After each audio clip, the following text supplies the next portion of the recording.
नमस्कार दोस्तों, मैं सुनीता कथा मंथन में आप सबका स्वागत करती हूँ। कथा मंथन में आज की कहानी है बैंक का दिवाला, जिसके लेखक है मुंशी प्रेमचंद। लखनऊ नेशनल बैंक के दफ्तर में लाला साईदास आराम कुर्सी पर लेटे हुए शेयरों का भाव देख रहे थे और सोच रहे थे कि इस बार हिस्सेदारों को मुनाफा कहाँ से दिया जाएगा। चाय, कोयला या जूट के हिस्से खरीदने, चांदी, सोने, रुई सट्टा करने का इरादा करते, लेकिन नुकसान के भय से कुछ तय न कर पाते थे। अनाज के व्यापार में इस बार बड़ा घाटा रहा। हिस्सेदारों के ढांढस के लिए हानि लाभ का कल्पित ब्यौरा दिखाना पड़ा, नफा पूंजी से देना पड़ा। इससे फिर अनाज के व्यापार में हाथ डालते जी कांपता था, पर रुपए को बेकार डाले रखना असंभव था। 2-1 दिन में उसे कहीं न कहीं लगाने का उचित उपाय करना जरूरी था, क्योंकि डायरेक्टरों की तिमाही बैठक एक ही सप्ताह में होने वाली थी और यदि उस समय कोई निश्चय ना हुआ तो आगे 3 महीने तक फिर कुछ ना हो सकेगा और छमाही मुनाफे के बंटवारे के समय फिर वही फर्जी कार्रवाई करनी पड़ेगी, जिसको बार बार सहन करना बैंक के लिए कठिन है। बहुत देर तक इस उलझन में पड़े रहने के बाद साईदास ने घंटी बजाई। इस पर बगल के दूसरे कमरे से एक बंगाली बाबू ने सिर निकालकर झांका। साईदास, ताजा कंपनी को एक पत्र लिख दीजिए कि अपना नया बैलेंस शीट भेज दें। बाबू, उन लोगों का रुपयों का गरज नहीं, चिट्ठी का जवाब नहीं देता है। साईदास, अच्छा तो फिर नागपुर के स्वदेशी मिल को लिखिए। बाबू, उसका कारोबार तो अच्छा नहीं है, अभी उसके मजदूरों ने हड़ताल किया था, 2 महीने तक मिल बंद रहा। साईदास, अजी तो कहीं तो लिखो, तुम्हारी समझ में सारी दुनिया बेईमानों से भरी है क्या? बाबू, बाबा लिखने को तो हम सब जगह लिख दे, मगर खाली बैठे लिख देने से तो कुछ लाभ नहीं होगा। लाला साईदास अपनी कुल प्रतिष्ठा और मर्यादा के कारण बैंक के मैनेजिंग डायरेक्टर हो गए थे, पर व्यवहारिक बातों से अपरिचित थे। यही बंगाली बाबू इनके सलाहकार थे और बाबू साहब को किसी कारखाने या कंपनी पर भरोसा न था। इन्हीं के अविश्वास के कारण पिछले साल बैंक का रुपया संदूक से बाहर न निकल सका था और अब वही रंग दिखा रहा था। साईदास को इस कठिनाई से बचने का कोई उपाय न सूझता था, न इतनी हिम्मत थी कि अपने भरोसे किसी व्यापार में हाथ डालें। बेचैनी की दशा में उठकर कमरे में टहलने लगे कि दरबान ने आकर खबर दी, बरहल की महारानी की सवारी आई है। लाला साईदास चौंक पड़े। बरहल की महारानी? बरहल की महारानी को लखनऊ आए हुए 3-4 दिन हुए थे और हर एक के मुंह से उनकी चर्चा सुनाई देती थी। कोई उनके पहनावे पर मुग्ध था तो कोई सुंदरता पर और कोई उनकी स्वच्छंद प्रवृत्ति पर। यहाँ तक कि उनकी दासियां और सिपाही आदि भी लोगों की चर्चा के पात्र थे। रॉयल होटल के द्वार पर दर्शकों की भीड़ लगी रहती। कितने ही शौकीन बेफिक्रे लोग इतर फरोश, बजाज, तंबाकूगर का वेश धारण कर उनका दर्शन कर चुके थे। जिधर से महारानी की सवारी निकल जाती, दर्शकों से ठाठ लग जाते। वहाँ क्या शान है! ऐसी इराकी जोड़ी लाट साहब के सिवा किसी राजा सईस के यहाँ तो शायद ही निकले, और सजावट भी क्या खूब है भाई! ऐसे गोरे आदमी तो यहाँ भी नहीं दिखाई देते। यहाँ के रईस तो मृगांक और चंद्रोदय और ईश्वर जाने क्या क्या खाक बला खाते हैं, पर किसी के बदन पर तेज या प्रकाश का नाम नहीं। और ये लोग ना जाने क्या भोजन करते हैं और किस कुएं का पानी पीते हैं, जिसे देखिए ताजा सेब बना हुआ है। यह सब जलवायु का प्रभाव है। बरहल उत्तर दिशा में नेपाल के समीप अंग्रेजी राज्य में एक रियासत थी। यद्यपि जनता उसे बहुत मालदार समझती थी, पर वास्तव में उस रियासत की आमदनी 2 लाख से अधिक न थी। हाँ, क्षेत्रफल जरूर विस्तृत था, भूमि भी ऊसर और उजाड़ थी, बसा हुआ भाग भी पहाड़ी और बंजर था, जमीन बहुत सस्ती उठती थी। लाला साईदास ने तुरंत अलगनी से रेशमी सूट उतारकर पहन लिया और मेज पर आकर शान से बैठ गए, मानो राजा रानियों का यहाँ आना कोई साधारण बात है। दफ्तर के क्लर्क भी संभल गए। सारे बैंक में सन्नाटे की जगह हलचल पैदा हो गई। दरबान ने पगड़ी संभाली, चौकीदार ने तलवार निकाली और अपने स्थान पर खड़ा हो गया। पंखा, कुली की मीठी नींद भी टूटी और बंगाली बाबू महारानी के स्वागत के लिए दफ्तर से बाहर निकले। साईदास ने भारी ठाठ तो बना लिया, किंतु चित्त आशा और भय से चंचल हो रहा था। एक रानी से व्यवहार करने का यह पहला अवसर था। घबराते थे कि बात करते ना बने। रईसों का मिजाज आसमान पर होता है, मालूम नहीं मैं बात करने से कहीं चूक ना जाऊं। उन्हें इस समय अपने में एक कमी महसूस हो रही थी। वह राजसी नियमों से अनभिज्ञ थे। उनका सम्मान किस प्रकार करना चाहिए, उनसे बातें करने में किन बातों का ध्यान रखना चाहिए, उनकी मर्यादा रक्षा के लिए कितनी नम्रता उचित है, इस प्रकार के प्रश्न से वह बड़े असमंजस में पड़े हुए थे। और जी चाहता था कि किसी तरह परीक्षा से शीघ्र छुटकारा हो जाए। व्यापारियों, मामूली जमींदारों या रईसों से वह रुखाई और सफाई का बर्ताव किया करते थे और पढ़े लिखे सज्जनों से शील और शिष्टता का। उन अवसरों पर उन्हें किसी विशेष विचार की आवश्यकता न होती थी, पर इस समय बड़ी परेशानी हो रही थी, जैसे कोई लंकावासी तिब्बत में आ गया हो, जहाँ के रस्म रिवाज और बातचीत का उसे ज्ञान न हो।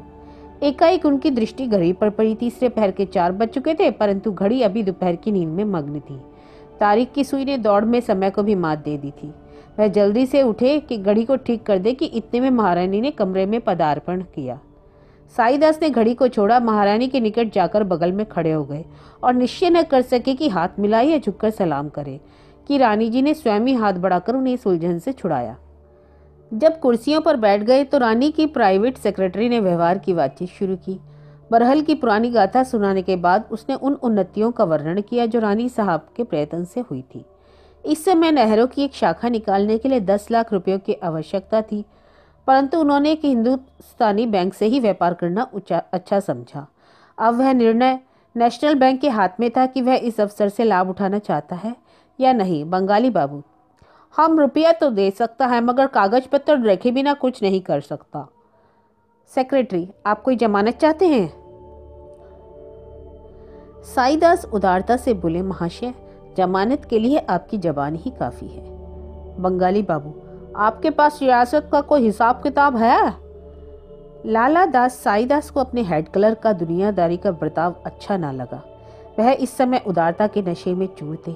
महारानी की सूरत ही पक्की जमानत थी। उनके सामने कागज और हिसाब का वर्णन करना बनियापन जान पड़ता था, जिससे अविश्वास की गंध आती है। महिलाओं के सामने हम शील और संकोच के पुतले बन जाते हैं।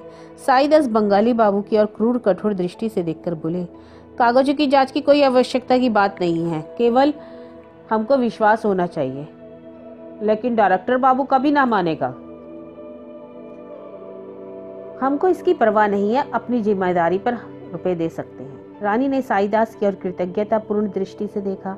उनके होठों पर हल्की मुस्कुराहट दिखाई पड़ी, परंतु डायरेक्टरों ने हिसाब किताब आय व्यय देखना आवश्यक समझा और यह काम लाला साईदास के सुपुर्द हुआ, क्योंकि और किसी को अपने काम से फुर्सत तो थी नहीं। वह एक पूरे दफ्तर का मुआयना करता। साईदास ने नियम पालन किया। 3-4 दिन तक हिसाब जांचते रहे। अब तब अपने इत्मीनान के अनुकूल रिपोर्ट लिखी। मामला तय हो गया, दस्तावेज लिखा गया, रुपए दे दिए गए। 9 रुपए सैकड़े ब्याज ठहरा। 3 साल तक बैंक के कारोबार में अच्छी उन्नति हुई। 6ठे महीने बिना कहे सुने 45,000 रुपयों की थैली दफ्तर में आ जाती थी। व्यवहारियों को 5 रुपए सैकड़े ब्याज दे दिया जाता था। हिस्सेदारों को 7 रुपए सैकड़े लाभ था। साईदास से सब लोग प्रसन्न थे। सब लोग उनकी सूझबूझ की प्रशंसा करते, यहाँ तक कि बंगाली बाबू भी धीरे धीरे अब उनके कायल होते जाते थे। साईदास उनसे कहा करते, बाबूजी, विश्वास संसार से ना लुप्त हुआ और ना होगा। सत्य पर विश्वास रखना प्रत्येक मनुष्य का परम धर्म है। बंगाली बाबू का इसके पास कोई उत्तर ना था। 4थे वर्ष की पहली तारीख थी। लाला साईदास के दफ्तर में बैठे डाकिया का राह देख रहे थे। आज बरहल से 45,000 रुपये आवेंगे। अब की उनका इरादा था कि कुछ सजावट का सामान और मोल ले लें। अब तक बैंक में टेलीफोन नहीं था, उसका भी तखमीना मंगा लिया। आशा की आभा चेहरे से झलक रही थी। बंगाली बाबू से हंसकर कहते, इस तारीख को मेरे हाथों में अदबदा खुजली होने लगती है। आज भी खुजला रहे हैं। कभी दफ्तर से कहते, अरे मियाँ शराफत, जरा सगुन तो विचारो, सिर्फ सूदी सूद आ रहा है या दफ्तर वालों के लिए नजराना शकराना भी? आशा का प्रभाव कदाचित स्थान पर भी होता है। बैंक भी आज खुला हुआ दिखाई पड़ता था। डाकिया ठीक समय पर आया। साईदास ने लापरवाही से उसकी ओर देखा। उसने अपनी थैली से कई रजिस्ट्री लिफाफे निकाले। साईदास ने लिफाफों को उड़ती निगाह से देखा। बहरल का कोई लिफाफा न था, ना बीमा, ना मोहर, ना लिखावट। कुछ निराशा सी हुई। जी में आया डाकिया से पूछे, कोई रजिस्ट्री रह तो नहीं गई? पर रुक गए। दफ्तर के क्लर्कों के सामने इतना अधैर्य अनुचित था, किंतु जब डाकिया चलने लगा तब उनसे ना रहा गया और पूछ ही बैठे, अरे भाई, कोई बीमा का लिफाफा रह तो नहीं गया? आज उसे आना चाहिए था। डाकिया ने कहा, सरकार, भला ऐसी बात हो सकती है? और कहीं भूल चूक हो जाए तो आपके काम से में कहीं भूल चूक हो सकती है क्या? साईदास का चेहरा उतर गया, जैसे कच्चे रंग पर पानी पड़ गया। डाकिया चला गया तो बंगाली बाबू से बोले, यह देर क्यों हुई? और तो कभी ऐसा ना होता था। बंगाली बाबू ने निष्ठुर भाव से उत्तर दिया, किसी कारण से देर हो गया होगा। घबराने को कोई बात नहीं। निराशा असंभव को संभव बना देती है। साईदास को इस समय ख्याल हुआ कदाचित पार्सल से रुपए आते हों। हो सकता है 3,000 अशरफियों का पार्सल करा दिया हो। यद्यपि इस विचार को औरों पर प्रकट करने का उन्हें साहस न हुआ, पर उन्हें यह आशा उस समय तक बनी रही जब तक पार्सल वाला डाकिया वापस नहीं गया। अंत में संध्या को वे बेचैनी की दशा में उठकर घर चले गए। अब खत या तार का इंतजार था। 2-3 बार झुंझलाकर उठे, डांट कर पत्र लिखूं और साफ साफ कह दूं कि लेन देन के मामले में वादा पूरा न करना विश्वासघात है। एक दिन की देर भी बैंक के लिए घातक हो सकती है। इससे यह होगा कि फिर कभी ऐसी शिकायत करने का अवसर न मिलेगा। परंतु फिर कुछ सोचकर ना लिखा। शाम हो गई, कई मित्र आ गए, गपशप होने लगी। इतने में पोस्टमैन ने शाम की डाक दी। यूं तो वह अखबारों को खोला करते, पर आज चिट्ठियां खोली, किंतु बरहल का कोई खत नहीं था। तब बेदम हो एक अंग्रेजी अखबार खोला और पहले ही तार का शीर्षक देखकर उनका खून सर्द हो गया। लिखा था, कल शाम को बरहल की महारानी जी का 3 दिन की बीमारी के बाद देहांत हो गया। इसके आगे एक संक्षिप्त नोट में यह लिखा हुआ था, बरहल की महारानी की अकाल मृत्यु केवल इस रियासत के लिए नहीं अपितु समस्त प्रांत के लिए शोकजनक घटना है। बड़े बड़े वैद्यराज अभी रोग की परख भी ना कर पाए थे कि मृत्यु ने अपना काम तमाम कर दिया। रानी जी को सदैव अपनी रियासत की उन्नति का ध्यान रहता था। उनके थोड़े से राज्य काल में ही उनसे रियासत को जो लाभ हुए हैं वे चिरकाल तक स्मरण रहेंगे। यद्यपि यह मानी हुई बात थी कि राज्य उनके बाद दूसरे के हाथ जाएगा, तथापि यह विचार भी रानी साहब की कर्तव्य पालन में बाधक नहीं बना। शास्त्र अनुसार उन्हें रियासत की जमानत पर ऋण लेने का अधिकार न था, परंतु प्रजा की भलाई के विचार से उन्हें कई बार इस नियम का उल्लंघन करना पड़ा। हमें विश्वास है कि यदि वे कुछ दिन और जीवित रहती तो रियासत को ऋण से मुक्त कर देती। उन्हें रात दिन इसका ध्यान रहता था, परंतु इस असामयिक मौत ने अब यह फैसला दूसरों के अधीन कर दिया। देखना चाहिए कि इन ऋणों का क्या परिणाम होता है। हमें विश्वस्त रीति से यह मालूम हुआ कि नए महाराज ने, जो आजकल लखनऊ में विराजमान है, अपने वकीलों की सम्मति के अनुसार मृतक महारानी के ऋण संबंधी हिसाबों को चुकाने से इनकार कर दिया है। हमें भय है कि इस निश्चय से महाजनी टोले में बड़ी हलचल पैदा होगी और लखनऊ के कितने ही धन संपत्ति के स्वामियों को यह शिक्षा मिल जाएगी कि ब्याज का लोभ कितना अनिष्टकारी होता है। लाला साईदास ने अखबार मेज पर रख दिया और आकाश की ओर देखा, जो निराशा का अंतिम आश्रय है। अन्य मित्रों ने भी यह समाचार पढ़ा। इस प्रश्न पर वाद विवाद होने लगा। साईदास पर चारों ओर से बौछार पड़ने लगी। सारा दोष उन्हीं के सिर मढ़ दिया गया। उनकी चिरकाल की कार्यकुशलता और परिणामदर्शिता मिट्टी में मिल गई। बैंक इतना बड़ा घाटा सहने में असमर्थ था। अब यह विचार उपस्थित हुआ, कैसे उसके प्राणों की रक्षा की जाए। शहर में यह खबर फैलते ही लोग अपने रुपए वापस लेने के लिए आतुर हो गए। सुबह से शाम तक लेनदारों का तांता लगा रहता। जिन लोगों का धन चालू हिसाब में जमा था उन्होंने तुरंत निकाल लिया, कोई उज्र ना सुना। यह उसी पत्र के लेख का फल था कि नेशनल बैंक की साख उठ गई। धीरज से काम लेते तो बैंक संभल जाता, परंतु आंधी और तूफान में कौन नौका स्थिर रह सकती है। अंत में खजांची ने टाट उलट दिया। बैंक की नसों में इतनी रक्त धाराएं निकली कि वह प्राण रहित हो गया। 3 दिन बीत चुके थे। बैंक घर के सामने सहस्रों आदमी एकत्र थे। बैंक के द्वार पर सशस्त्र सिपाहियों का पहरा था। नाना प्रकार की अफवाहें उड़ रही थी। कभी खबर उड़ती, लाला साईदास ने विषपान कर लिया। कोई उनके पकड़े जाने की सूचना लाता, कोई कहता डायरेक्टर हवालात के भीतर हो गए। एकाएक सड़क पर से एक मोटर निकली और बैंक के सामने आकर रुक गई। किसी ने कहा, बरहल के महाराज की मोटर है। इतना सुनते ही सैकड़ों मनुष्य मोटर की ओर घबराए हुए दौड़े और उन लोगों ने मोटर को घेर लिया। कुंवर जगदीश सिंह महारानी की मृत्यु के बाद वकीलों से सलाह लेने लखनऊ आए थे। बहुत कुछ सामान भी खरीदना था। वे इच्छाएं जो चिरकाल से ऐसे सुअवसर की प्रतीक्षा में बंधी थी, पानी की भांति राह पकड़कर उबली पड़ती थी। यह मोटर आज ही ली गई थी। नगर में एक कोठी लेने की बातचीत हो रही थी। बहुमूल्य विलास वस्तुओं से लदी एक गाड़ी बरहल के लिए चल चुकी थी। यहाँ भीड़ देखी तो सोचा कोई नवीन नाटक होने वाला है। मोटर रोक दी। इतने में सैकड़ों की भीड़ लग गई। कुंवर साहब ने पूछा, यहाँ आप लोग क्यों जमा है? कोई तमाशा होने वाला है क्या?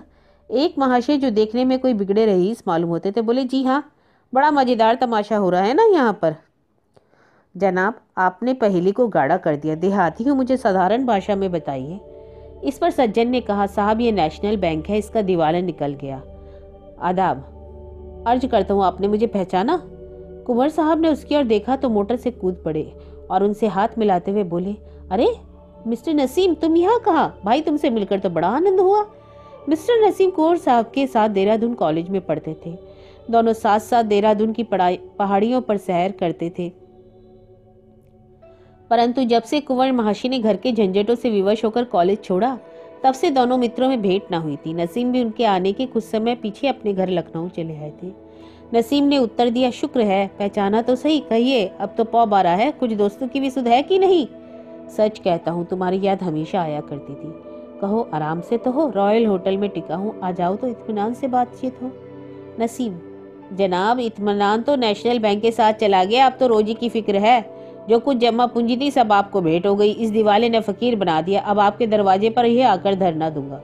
कुंवर, तुम्हारा घर है, बेखटके आओ, मेरे साथ ही क्यों ना चलो? क्या बतलाऊं, मुझे तो कुछ ध्यान भी नहीं रहा, मेरे इनकार करने का यह फल होगा। जान पड़ता है बैंक ने बहुतेरों को तबाह कर दिया। नसीम, घर घर मातम छाया हुआ है, मेरे पास तो इन कपड़ों के सिवा कुछ नहीं शेष रहा। इतने में एक तिलकधारी पंडित जी आ गए और बोले, साहब, आपके शरीर पर तो वस्त्र हैं, यहाँ तो धरती आकाश का भी ठिकाना नहीं। राघोजी पाठशाला का अध्यापक हूँ, पाठशाला का सब धन इसी बैंक में जमा था। 50 विद्यार्थी इसी के आश्रय संस्कृत पढ़ते और भोजन पाते थे। कल से पाठशाला बंद हो जाएगी, दूर दूर के विद्यार्थी हैं, वे अपने घर किस तरह पहुंचेंगे ईश्वर ही जाने। एक महाशय जिनके सिर पर पंजाबी ढंग की पगड़ी थी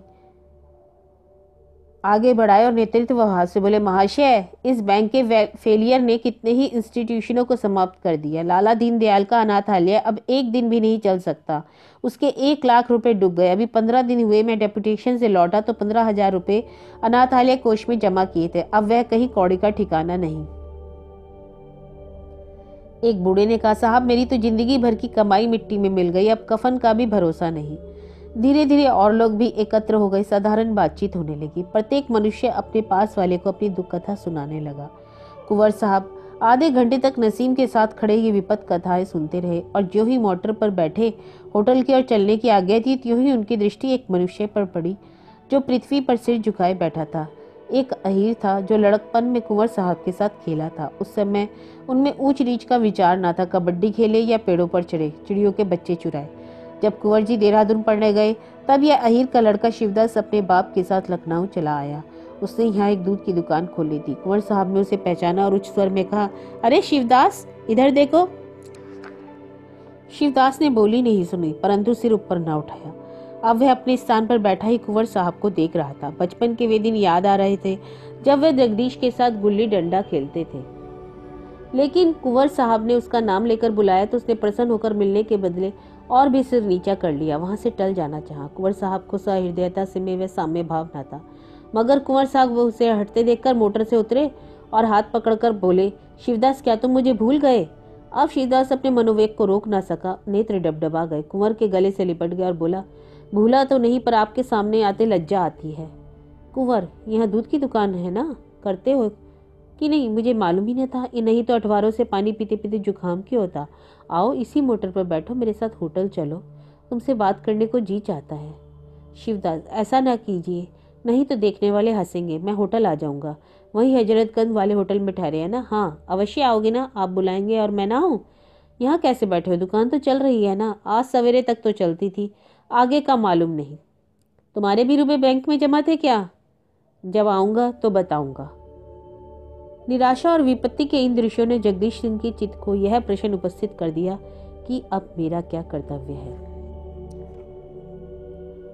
आज से 7 वर्ष पूर्व जब बरहल के महाराज ठीक युवावस्था में घोड़े से गिरकर मर गए थे, तो विरासत का प्रश्न उठा था कि महाराज के कोई संतान न होने के कारण वंशक्रम से उनके सगे चचेरे भाई ठाकुर राम सिंह को विरासत का हक पहुंचा था। उन्होंने दावा किया, लेकिन न्यायालय ने रानी को हकदार ठहराया। ठाकुर साहब ने अपीलें की, परंतु सफलता ना मिली। मुकदमेबाजी में लाखों रुपए नष्ट भी हो गए। कुंवर जगदीश सिंह का लड़कपन तो लाड़ प्यार से बीता था, परंतु जब ठाकुर राम सिंह मुकदमेबाजी से बहुत तंग आ गए थे तो उन्हें संदेह होने लगा कि कहीं रानी की चालों से कुंवर साहब का जीवन संकट में न पड़ जाए। इसलिए उन्होंने विवश होकर कुंवर साहब को देहरादून भेज दिया। कुंवर साहब वहाँ 2 वर्ष तक तो आनंद से रहे, किंतु जो ही कॉलेज की प्रथम श्रेणी में पहुंचे कि पिता परलोकवासी हो गए। उन्हें पढ़ाई छोड़नी पड़ी और बरहल चले आए। सिर पर कुटुंब पालन और रानी से पुरानी शत्रुता के निभाने का बोझ आ पड़ा। उस समय से महारानी की मृत्यु काल तक उनकी दशा बहुत गिरी रही। ऋण या स्त्रियों के गहनों के सिवा कोई आधार न था, और उस पर कुल मर्यादा की रक्षा की चिंता भी थी। ये 3 वर्ष तक उन्होंने बड़े कठिन परीक्षा के समय थे। आए दिन साहूकारों से काम पड़ता था। उनके निर्दय बानों से कलेजा छिद गया था। हाकिमों के कठोर व्यवहार और अत्याचार भी सहने पड़े, परंतु सबसे हृदय विदारक अपने आत्मीय जनों का बर्ताव था, जो सामने बात न करके बगली चोटें करते थे, मित्रता की आड़ में कपट चलाते थे। इन कठोर यातनाओं ने कुंवर साहब को अधिकार, स्वेच्छाचार और धन संपत्ति का जानी दुश्मन बना दिया था। परंतु महारानी की मृत्यु के बाद जो ही धन संपत्ति ने उन पर वार किया, बस दार्शनिक तर्कों की यह ढाल चूर-चूर हो गई। आत्मचिंतन की शक्ति नष्ट हो गई। वे अधिकारी जिन्हें देखकर तेवर बदल जाते थे, अब उनके सलाहकार बन गए। दीनता और दरिद्रता को जिनसे उन्हें सच्ची सहानुभूति थी, देखकर वह आंखें मूंद लेते थे। परंतु आज जो दुखजनक दृश्य बैंक के हाथे में नजर आया, उन्होंने उनके दया भाव को जागृत कर दिया। उस मनुष्य की सी दशा हो गई जो नौका में बैठा सुरम्य तट की शोभा का आनंद उठाता और किसी शमशान के सामने आ जाए तो उसकी क्या दशा होती है। रात के 10 बज गए थे। कुंवर साहब पलंग पर लेटे थे। बैंक के हाथे का दृश्य आंखों के सामने नाच रहा था। वही विलाप ध्वनि कानों में आ रही थी। चित्त में प्रश्न हो रहा था, क्या इस विडंबना का कारण मैं ही हूँ? मैंने तो वही किया जिसका मुझे कानूनन अधिकार था। यह बैंक के संचालकों की भूल थी कि उन्होंने बिना पूरी जमानत के इतनी रकम कर्ज दे दी। लेनदारों को उन्हीं की गर्दन पकड़नी चाहिए। अब मैं कोई खुदाई फौजदार तो हूं नहीं कि दूसरों की नादानी का फल भुगतूं। फिर वह विचार पलटा। मैं नाहक इस होटल में ठहरा। 40 रुपए प्रतिदिन देने पड़ेंगे। कोई 400 रुपए के मत्थे आ जाएगी।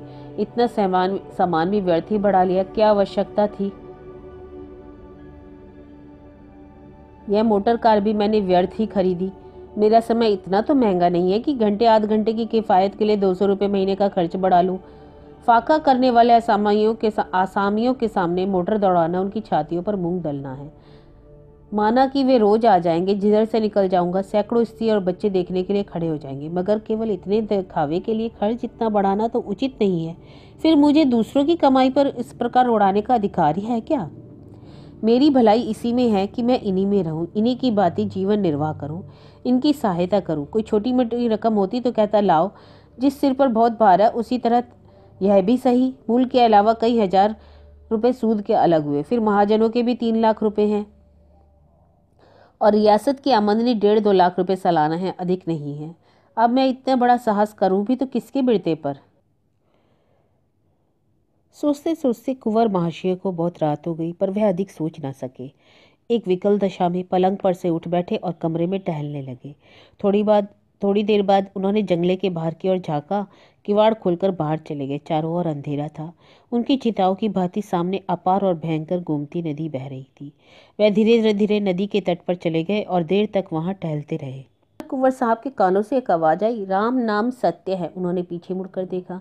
कई मनुष्य एक लाश लिए आते थे। उन लोगों ने नदी किनारे चिता बनाई, उसमें आग लगा दी। 2 स्त्रियां चित्कार कर रही थी। इस विलाप का कुंवर साहब के चित्त पर कुछ प्रभाव पड़ा ना पड़ा, वह चित्त से लज्जित हो रहे थे कि मैं कितना पाषाण हृदय हूँ। एक दिन मनुष्य की लाश जल रही है, स्त्रियां रो रही है और मेरा हृदय तनिक भी नहीं पसीजता। पत्थर की मूर्ति की भांति खड़ा हूँ। एक बार की स्त्री ने रोते हुए कहा, हाय मेरे राजा, तुम्हें विष कैसे मीठा लगा? यह हृदय विदारक विलाप सुनते ही कुंवर साहब के चित्त में घाव सा लग गया। करुणा सजग हो गई, नेत्र अश्रुपूर्ण हो गए। कदाचित इसने विषपान करके प्राण त्यागे। हाय, उसे विष कैसे मीठा लगा? क्यों कर मीठा हो गया? कटु विष के बदले जिसने अपने मधुर प्राण दे दिए, उस पर कोई बड़ी मुसीबत जरूर आ पड़ी होगी। उन्होंने एक मनुष्य से पूछा, क्या बहुत दिनों से बीमार थे? इस मनुष्य ने कुंवर साहब की ओर आंसू से भरे नेत्रों से देखकर कहा, नहीं साहब, कहाँ की बीमारी, अभी आज ही संध्या तक तो भली भांति बातें कर रहे थे। मालूम नहीं संध्या को क्या खा लिया कि खून की क्या होने लगी, और जब तक वैद्यराज के यहाँ जाए तब तक आंखें उलट गई, नाड़ी छूट गई। वैद्यराज ने आकर देखा तो कहा, अब क्या हो सकता है, अभी कुल 22-23 वर्ष की तो अवस्था थी। ऐसा पट्टा सारे लखनऊ में नहीं है। कुंवर, कुछ मालूम हुआ विष क्यों खाया? उस मनुष्य ने संदेह दृष्टि से देखकर कहा, महाशय, और तो कोई बात नहीं। जब से यह बड़ा बैंक टूटा है बहुत उदास रहते थे। कई हजार रुपए जमा किए थे। घी दूध मलाई की बड़ी दुकान थी। बिरादरी में मान था। सारी पूंजी डूब गई। हम लोग रोकते रहे कि बैंक में रुपए मत जमा करो, किंतु होनहार यह थी कि किसी की नहीं सुनी। आज सवेरे स्त्री से गहने मांगते कि गिरवी रखकर अहीरों के दूध के दाम दे। उससे बातों बातों में झगड़ा हो गया, बस ना जाने क्या खा लिया। कुंवर साहब का सुनते ही हृदय कांप उठा। तुरंत ध्यान आया, शिवदास तो नहीं? पूछा, इनका नाम शिवदास तो नहीं था? उस मनुष्य ने विस्मय से देखकर कहा, हाँ यही नाम था। आपने कैसे जाना? कुंवर, हाँ, हम और बहुत दिनों तक बरहल में साथ साथ खेले थे। आज शाम को वह हमसे बैंक में मिले थे। यदि उन्होंने मुझसे तनिक भी चर्चा की होती तो मैं यथाशक्ति उनकी सहायता करता। शोक। उस मनुष्य ने तब ध्यानपूर्वक कुंवर साहब को देखा और जाकर स्त्रियों से कहा, चुप हो जाओ, बरहल के महाराज आए हैं। इतना सुनते ही शिवदास की माता जोर जोर से सिर पटकती हुई रोती हुई आकर कुंवर के पैरों पर गिर पड़ी। उसके मुख से केवल शब्द निकले, बेटा, बचपन में जिसे तुम भैया कहते थे आज। और फिर उसका गला रूंध गया। कुंवर साहब की आंखों से अश्रुपात होने लगा। शिवदास की मूर्ति उनके सामने खड़ी कहती देख पड़ती थी, तुमने मित्र होकर मेरे प्राण ले लिए। भोर हो गई, परंतु कुंवर साहब को नींद न आई। जब से वह गोमती के तीर से लौटे थे, उनके चित्त पर एक वैराग्य से छाया हुआ था। सावित्री के विरोध, लल्ला की निराशा युक्त हट और माता के कुशब्दों का अब उन्हें लेश मात्र भी भय न था। अगर संपत्ति कर्जा चुकता करने पर सावित्री कुड़ती है तो कुड़े, लाला को संग्राम के क्षेत्र में कूदना पड़ेगा तो कोई चिंता नहीं। माता शायद प्राण देने को तत्पर होंगी, पर क्या हर्ज है? मैं अपनी स्त्री पुत्र तत्व के लिए ऐसी कितनी रियासतें छोड़ सकता हूँ। मैं अपनी स्त्री पुत्र तथा हित मित्र आदि के लिए सहस्रों परिवार की हत्या ना करूंगा। हाय, शिवदास को जीवित रखने के लिए मैं कितनी रियासतें छोड़ सकता हूँ। सावित्री को भूखा रहना पड़े, लल्ला को मजदूरी करनी पड़े, मुझे द्वार द्वार पर भीख मांगनी पड़े, तब भी दूसरों का गला ना दबाऊंगा। अब विलंब का अवसर नहीं, ना जाने आगे यह दिवाला और क्या क्या आपत्तियां खड़ी करे। मुझे इतना आगा पीछा नहीं करना चाहिए। यह केवल आत्मनिर्भरता है, वरना कोई ऐसा बड़ा काम तो नहीं। आए दिन लोग दान पुण्य करते हैं, मुझे अपने कर्तव्य का ज्ञान हो गया, अब इससे मुंह नहीं मोड़ूंगा। इसके बाद कुंवर साहब ने घंटी बजाई। एक क्षण में अर्दली आंखें मलता हुआ आया। कुंवर साहब बोले, अभी जैकब बैरिस्टर के पास जाओ, मेरा सलाम दो। जाग गए होंगे, कहना जरूरी काम है। नहीं, यह पत्र लेते जाओ, मोटर तैयार करा लो। मिस्टर जैकब ने कुंवर साहब को बहुत समझाया, आप इस दलदल में ना फंसे, नहीं तो निकलना कठिन होगा। मालूम नहीं अभी कितनी रकमें हैं जिसका आपको पता नहीं, परंतु चित्त में दृढ़ हो जाने वाला निश्चय चूने का फर्श है, जिसकी आपत्ति के थपेड़े और भी पुष्ट कर देते हैं। कुंवर साहब अपने निश्चय पर दृढ़ रहे। दूसरे दिन समाचार पत्रों में छपा दिया कि मृत महारानी का जितना कर्जा है वह हम सकारते हैं और नियत समय के भीतर चुका देंगे। विज्ञापन का छपना था कि पूरे लखनऊ में खलबली पड़ गई। बुद्धिमानों की सम्मति में कुंवर महाशय के नितांत भूल थी, और जो लोग कानून से अनभिज्ञ थे उन्होंने सोचा कि इसमें कोई अवश्य भेद होगा। परंतु बहुत कम मनुष्य थे जिन्हें कुंवर साहब की नीयत की सच्चाई पर विश्वास था। कुंवर साहब का बखान चाहे हो ना हो, पर आशीर्वाद की कमी ना थी। बैंक के हजारों गरीब लेनदार सच्चे हृदय से उन्हें आशीर्वाद दे रहे थे। एक सप्ताह तक तो कुंवर साहब को सिर उठाने का अवकाश ना मिला। मिस्टर जैकब का विचार सत्य सिद्ध हुआ। देना प्रतिदिन बढ़ता गया। कितने ही प्रोनोट ऐसे मिले जिनका उन्हें कुछ भी पता ना था। जियोरियों और अन्य बड़े बड़े दुकानदारों का लेना भी कम ना था। अंदाजन 13-14 लाख था, पर पहुंचा 20 लाख तक। कुंवर साहब घबराए। शंका हुई ऐसा ना हो उन्हें भाइयों का गुजारा भी बंद करना पड़े, जिसका उन्हें कोई अधिकार ना था। यहाँ तक कि 7वें दिन उन्होंने कई साहूकारों को बुरा भला कहकर सामने से दूर किया। जहाँ ब्याज की दर अधिक थी उसे कम कराया, और जिन रकमों की मियादें बीत चुकी थी उनसे इनकार कर दिया। उन्हें साहूकार की कठोरता पर क्रोध आता था। उनके विचार से महाजनों को डूबते धन का एक भाग पाकर भी संतोष कर लेना चाहिए था। इतनी खींचतान करने पर भी 19 लाख से कम न हुआ। कुंवर साहब ने इन कामों से अवकाश पाकर एक दिन नेशनल बैंक की ओर जा निकले। बैंक खुला हुआ था। मृतक शरीर में प्राण आ गए थे। लेनदारों की भीड़ लगी हुई थी। लोग प्रसन्नचित लौटे जा रहे थे। कुंवर साहब को देखते ही सैकड़ों मनुष्य बड़े प्रेम से उनकी ओर दौड़े। किसी ने रोकर, किसी ने पैरों पर गिरकर, किसी ने सभ्यता पूर्वक अपनी कृतज्ञता प्रकट की। वह बैंक कार्यकर्ताओं से भी मिले। लोगों ने कहा, इस विज्ञापन ने बैंक को जीवित कर दिया। बंगाली बाबू ने लाला साईदास की आलोचना की। वह समझता था कि संसार में सब मनुष्य भलमानस है। आप हमको उपदेश करता था। अब उसकी आंख खुल गई। अकेला घर में बैठा रहता है, किसी को मुंह नहीं दिखाता। हम सुनता है वहां भाग जाना चाहता है, परंतु बड़ा साहब बोला, भागेगा तो तुम्हारा ऊपर वारंट जारी कर देगा। अब साईदास की जगह बंगाली बाबू मैनेजर हो गए थे। इसके बाद कुंवर साहब बरहल आए। भाइयों ने यह वृतांत सुना तो बिगड़े। अदालत की धमकी दी। माताजी को ऐसा धक्का पहुंचा कि उसी दिन से बीमार होकर 1 सप्ताह के अंदर परलोक सिधार गई। सावित्री को भी चोट लगी, पर उसने केवल संतोष ही नहीं किया बल्कि पति की उदारता की प्रशंसा भी की। कुंवर साहब के दोनों भाई 5-5 हजार रुपए गुजारा लेकर अलग हो गए। कुंवर साहब अपने और परिवार के लिए कठिनाई से 1000 सालाना का प्रबंध कर सके, पर यह आमदनी एक रईस के लिए पर्याप्त नहीं थी। अतिथि अभ्यागत प्रतिदिन टिके ही रहते थे। इन सब का सत्कार करना पड़ता था। बड़ी कठिनाई से निर्वाह होता था। इधर 1 वर्ष से शिवदास की कुटुंब का भार भी सिर पर आ पड़ा, परंतु कुंवर साहब कभी अपने विषय पर शोक नहीं करते। उन्हें कभी किसी ने चिंतित नहीं देखा। उनका मुखमंडल धैर्य और सच्चे अभिमान से सदैव प्रकाशित रहता। साहित्य प्रेम पहले से था, अब बागवानी से प्रेम हो गया। अपने बाग में प्रातः काल से शाम तक पौधों की देखरेख किया करते और लाल साहब तो पक्के कृषक होते दिखाई देते हैं। अभी 9-10 वर्ष से अधिक अवस्था नहीं है, लेकिन अंधेरे मुँह खेत पहुंच जाते और खाने पीने की भी सुध नहीं रहती। उनका घोड़ा मौजूद है, परंतु महीने उस पर नहीं चढ़ते। उनकी यह धुन देखकर कुंवर साहब बहुत प्रसन्न होते और कहा करते, रियासत के भविष्य की ओर से अब निश्चिंत है, क्योंकि उनका बेटा लाल साहब कभी इस पाठ को ना भूलेंगे। घर में संपत्ति होती तो शायद सुख भोग शिकार दुराचार के सिवा और क्या सोचता। संपत्ति बेचकर हमने परिश्रम और संतोष खरीदा है। सौदा बुरा नहीं है। सावित्री इतनी संतोषी नहीं है, पर कुंवर साहब के रोकने पर भी आसामियों से छोटी मोटी भेंट ले लिया करती है और कुल प्रथा वह तोड़ना नहीं चाहती। तो यह थी कहानी बैंक का दिवाला, जिसके लेखक हैं मुंशी प्रेमचंद।